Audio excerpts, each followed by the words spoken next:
ஆண்டவராகிய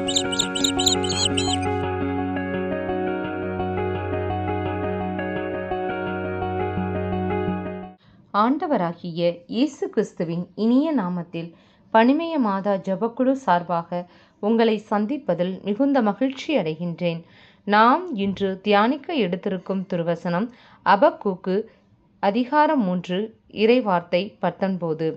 ஆண்டவராகிய என் தலைவரே, என் வலிமை, அவர் என் கால்களை பெண்மானின் கால்களைப் போலாக்குவார், உயர்ந்த இடங்களுக்கு என்னை நடத்திச் செல்வார். நாம் தியானிப்போமா?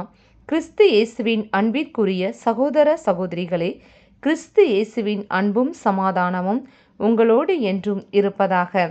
கிறிஸ்து இயேசுவுக்குள் பிரியமானவர்களே, ஆண்டவரே நமக்கு அரணும் கோட்டையுமாய் உள்ளார். நாம் நம்பியிருக்கும் கேடகமும் அவரே. அவர் நம் கால்களை மான்கால்கள் போலாக்குவார், உயர்ந்த இடங்களுக்கு நம்மை நடத்தி செல்பவரும் அவரே. ஆம் பிரியமானவர்களே, மானின் கால்களை நாம் பார்த்தோமே என்றால் நீளமாகவும் விரைந்து ஓடக்கூடியவையாகவும் காணப்படும். அவை உயர்ந்த மலைகளில் வாழக்கூடியவையாகவும் உள்ளன.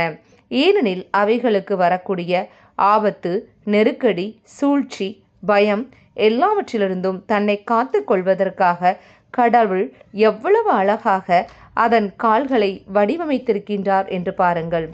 எனவேதான் இந்த பாடலில் கடவுளின் மாட்சியையும் புகழையும் எடுத்தியம்புவதாக இருக்கிறது. வேதத்தில் எசேக்கியா ராஜா அசீரிய படைகளை வீழ்த்த ஆண்டவரிடம் மன்றாடிய போது அசீரிய மன்னன் சனகரிபுவையும் அவன் படைகளையும் எதிர்த்து கடவுளே யுத்தம் செய்து எசேக்கியாவிற்கு வெற்றியளித்தார். ஆண்டவராகிய இயேசு கிறிஸ்து பாதாளத்தையே வென்று உலகையே மீட்டு ரட்சித்தார். இதனால் நாம் கடவுளின் பிள்ளைகள் எனும் உரிமை பேற்றை அடைந்துள்ளோம். பரலோக ராஜ்யத்தில் பிரவேசிக்க கிறிஸ்துவின் உயிர்ப்பில் பங்கு பெறுவர்களாகிறோம். நாம் ஜெபிப்போமா? கிருபையும் இரக்கமும் நிறைந்த அன்பு தகப்பனே இறைவா, இந்த நாளுக்காக நன்றி செலுத்துகிறோம். நாங்கள் சிலுவையில் உம்மோடு இறக்கவும் உயிர்ப்பில் உம்மோடு பங்கு பெறவும் உமது அருளை தருவீராக. இந்த உயிர்ப்பு எங்கள் வாழ்க்கையில் மனமாற்றத்தையும் உம்மோடு உள்ள உறவில் மேலும் வளரவும் துணை செய்வீராக.